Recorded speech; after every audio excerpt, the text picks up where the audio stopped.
Hello and welcome back. This is our next topic, critical section problem. This is a very important topic because in the coming lectures we have topics related to this particular segment only. तो हम इसको अगर fundamental portion को ढंग से समझ जाएं तो हमारे आगे के आने वाले 3-4 टॉपिक्स बहुत इजी हो जाएंगे. तो क्रिटिकल सेक्शन प्रॉब्लम को समझने से पहले हम कुछ बेसिक फंडामेंटल्स पे आ जाते हैं. Sorry. We have two types of processes. अगर हम प्रोसेसेस के टाइप्स को डिफाइन करें तो we have two types of processes, independent processes and cooperating processes.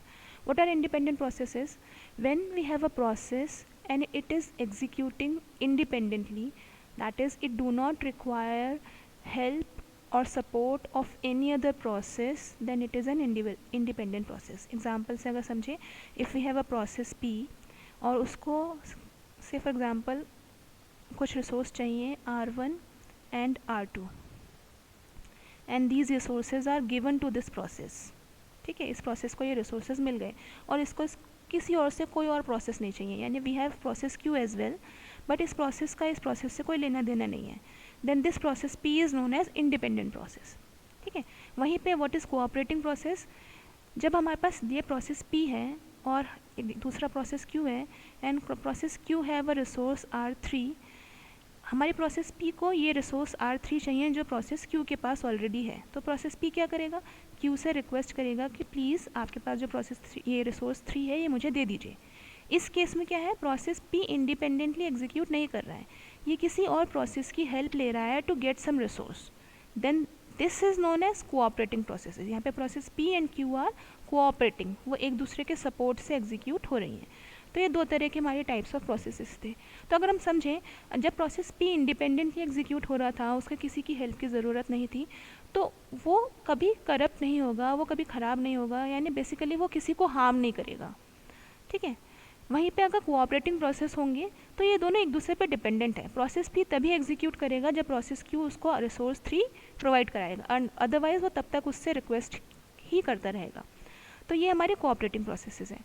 तो जब इंडिपेंडेंट प्रोसेस में कोई प्रॉब्लम्स नहीं आ रही हैं क्योंकि उसको वो किसी और से एसोसिएटेड ही नहीं है, तो हम इंडिपेंडेंट प्रोसेसेस को यहाँ पे समझते नहीं हैं. हम कंकरेंसी के रिस्पेक्ट में बात करते हैं with respect to cooperating processes. तो जहाँ जहाँ प्रोसेसेस कोऑपरेटिंग होगी वहाँ वहाँ हमारे पास कंकरेंसी की प्रॉब्लम आएगी. वहीं पे उसी रिस्पेक्ट में हम समझते हैं what is a critical section. आप क्रिटिकल सेक्शन किसे कहेंगे? आपके प्रोग्राम में एक कोड है, दिस इज़ द कोड. ठीक है, इस कोड में कुछ डेटा या कोई रिसोर्स अवेलेबल है जो बहुत सारे प्रोग्राम्स को चाहिए, यानी कि दिस कोड या this resource is requested by process P, process Q and process R as well. ठीक है, we have 3 processes and this resource is required by all the 3 processes. तो this section is known as critical section. What is critical section? When more than one processes access the same code segment, then this segment is known as critical section. ठीक है, अब critical क्यों कहा? Because it is important. बहुत सारी processes हैं जो इसी section को achieve करना चाहती हैं, then it is a critical section. Easy है. इसमें हम क्या क्या रख सकते हैं इस क्रिटिकल सेक्शन में, यानी इसमें बेसिकली क्या क्या हो सकता है? या तो हो सकता है कोई वेरिएबल हो, variable V which is common to all, यानी इस प्रोसेस आर को भी वेरिएबल वी को यूटिलाइज करके अपने प्रोसेस कुछ को सॉल्व करना है. सेम पी एंड क्यू भी इसी वेरिएबल को यूज़ करना चाहते हैं. या फिर हो सकता है ये कोई रिसोर्स है, जैसे कि कीबोर्ड है. ठीक है, ये कीबोर्ड है जो प्रोसेस पी क्यू आर तीनों ही रिक्वायर करते हैं, एंड सो ऑन. तो ऐसा ही कोई सेगमेंट जो मल्टीपल प्रोसेसेस के साथ कॉमन है, उसको हम क्रिटिकल सेक्शन या उस कोड को हम क्रिटिकल सेक्शन कोड कहते हैं. इस एग्जाम्पल से यहाँ पे देखें, this section is known as critical section because यहाँ पे या तो वो क्रिटिकल पार्ट होगा प्रोग्राम का, या कोई कॉमन वेरिएबल होगा, या फिर कोई कॉमन रिसोर्स होगा जिसको हमने क्रिटिकल सेक्शन है. Now what is problem in this critical section. Problem क्या हुई है अब? तो प्रॉब्लम क्या हुई है क्रिटिकल सेक्शन में कि आपने सेगमेंट तो बना लिया विच इज़ कॉमन, यहाँ पे आपने एक वेरिएबल भी रख दिया जो सारी प्रोसेसेस के साथ कॉमन है. अब क्या होगा? प्रोसेस पी आई, उसने इस वेरिएबल को यूज़ करना चाहा, उसने कहा ठीक है आप इसे यूज़ कर सकते हैं. Process Q I, process Q ने कहा मैं भी इस वेरिएबल को यूज़ करना चाहती हूँ, उसने कहा ठीक है आप भी इसे यूज़ कर सकते हैं. नाउ अगर इस पर्टिकुलर टाइम में प्रोसेस पी ने वेरिएबल वी की वैल्यू 3 रखी, उसी पर्टिकुलर टाइम में प्रोसेस क्यू उस वेरिएबल की वैल्यू को अपडेट करके 4 करना चाहता है, तो हम वेरिएबल वी को वैल्यू असाइन क्या करेंगे, ठीक है। तो यहाँ पे इस वेरिएबल की एक्चुअल वैल्यू को आइडेंटिफाई करना विल बी वेरी डिफ़िकल्ट। इस वेरिएबल का वैल्यू हम डिपेंड करेगा कि लास्ट किसने इसको अपडेट किया है, प्रोसेस पी के बाद प्रोसेस क्यू ने अपडेट किया है या पहले किसने इसको रिक्वेस्ट की थी, बहुत सारी बातों पे निर्भर करेगा। तो हमारे पास ये प्रॉब्लम आ जाती है कि जब भी आप एक क्रिटिकल सेक्शन एक कॉमन रिसोर्स को इस तरह से यूज़ करना चाहते हैं मल्टीपल प्रोसेसेस के साथ, तो प्रॉब्लम क्रिएट हो जाती है कि हम उसको किस तरह से यूटिलाइज़ करें।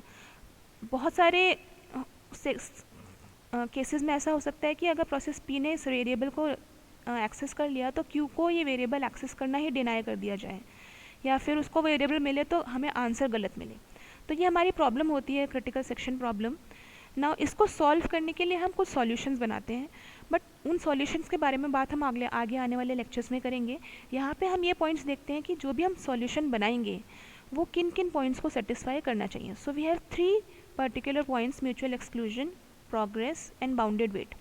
हर सॉल्यूशन जो क्रिटिकल सेक्शन प्रॉब्लम को सॉल्व कर रहा होगा वो ये 3 प्रॉपर्टीज़ को सेटिस्फाई करना ही मांगेगा, ठीक है। अब ये प्रॉपर्टीज़ का मतलब क्या है, starting with first, what is mutual exclusion. तो जैसे हम नाम से समझ पा रहे हैं, it is exclusively used.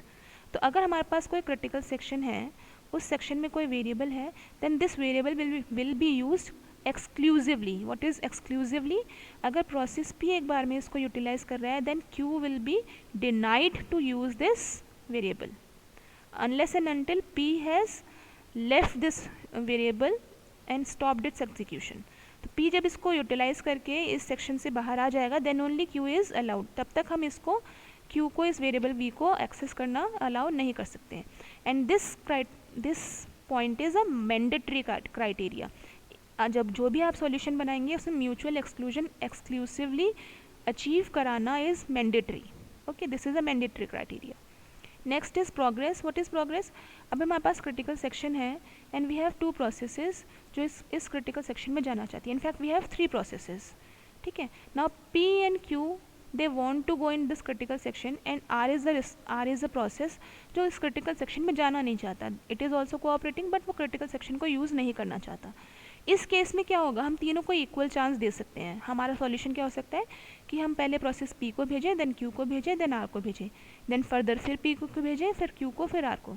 But अगर हम देखें तो R तो इस सेक्शन को यूज़ करना ही नहीं चाहता, तो हम उसको इस एल्गोरिदम में इम्प्लीमेंट कराएं ही क्यों।